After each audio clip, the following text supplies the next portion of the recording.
نن چې محترمو زمونږ کوم وظیفه ده د یا وهابو ډیر زیات عظیم شان ختم او ډیر زیاته عظیم شان وظیفه ده.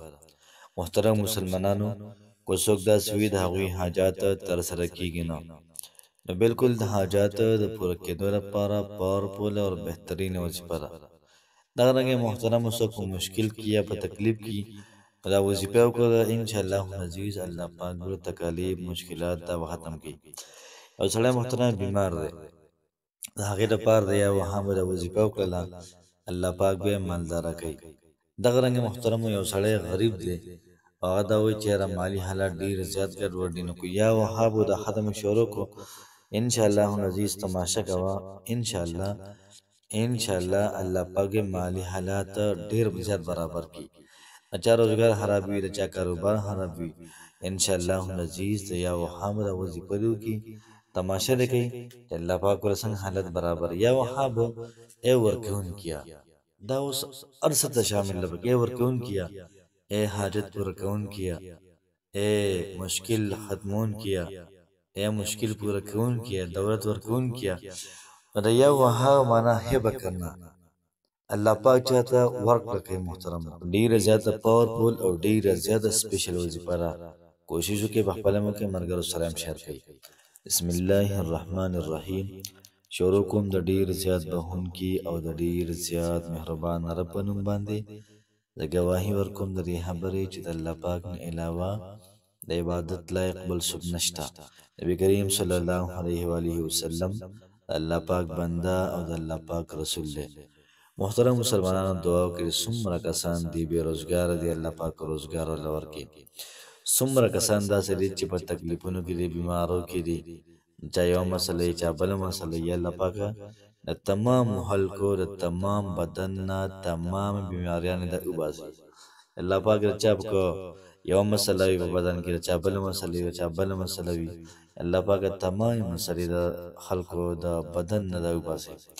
څونه کسان یې الله پاکه په نور ممالکو کې دي، خپل ملک ته راولي او دلته کې الله پاک هغوی له ښکلې د حلال روزګار دا ورکوله. الله پاک د چا کو حاجات وي پوره کوله، ځکه چې ته قاضي الحاجات یې، ته حاجاتو لره پوره کوونکی یې، ته ختموونکی یې مصایبو لره مصیبتونو لره. الله پاک د خلکو حاجات پوره کړه، مشکلات دا ختم کوله. نن چې محترمو زموږ کوم وظیفه ده ډېره زیاته زبردست او ډېره زیاته عظیم شان وظیفه ده. محترم مسلمانانو خویندورونو، د حاجت د پوره کېدو لپاره پاورفل وظیفه یا وهابو، مشکل ختمولو لپاره پاورفل وظیفه یا وهابو، مال او دولت حاصلولو لپاره پاورفل وظیفه یا وهابو. پس تاسو د یا وهابو ذکر وظیفه شروع کړئ، بیا تماشه کوئ چې الله پاک ستاسو حالات څنګه بهتر کوي، څومره په ښکلې طریقې سره محترمو دا بهتر کوي. نن چې کومه زموږ وظیفه ده محترمو د یا وهابو ده.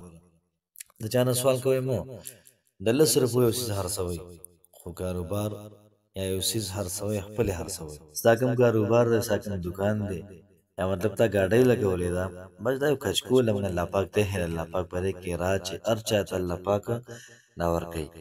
نو کوشش محترم وکړئ چې وظیفه ډېره زیاته د زړه نه وکړئ او دغه رنګې 100% یقین سره تاسو کله هم دا وظیفه وکړئ، انشاءالله عزیز دا خپل اثر دا به ښیي. د وظیفې ترتیب او طریقه کار به داسې شي چې تاسو به نن مطلب تاسو را وظیفه کوئ، نو ته به 1000 پیرې یا وهابو وي د ورځې، 1000 پیرې یا وهابو د ورځې وي، یا وهابو یا وهابو یا وهابو 1000 پیرې ویلې. بیا به د ماخوستن د مانځه نه بعد په داسې ځای کې ودرېږي چې بس چتۍ او بر اسماني، خو چې منځ کې پکې ساحل چته وغیره برنډه یا د کمرې چته دا پکې نه وي. نو یا وهابو بیا 314 پیرې وي، 314 پیرې وي. او بیا درود شریف وي، کولمبي کې دی 10 پیرې درود شریف ویلي، اوس هم 10 پیرې وي.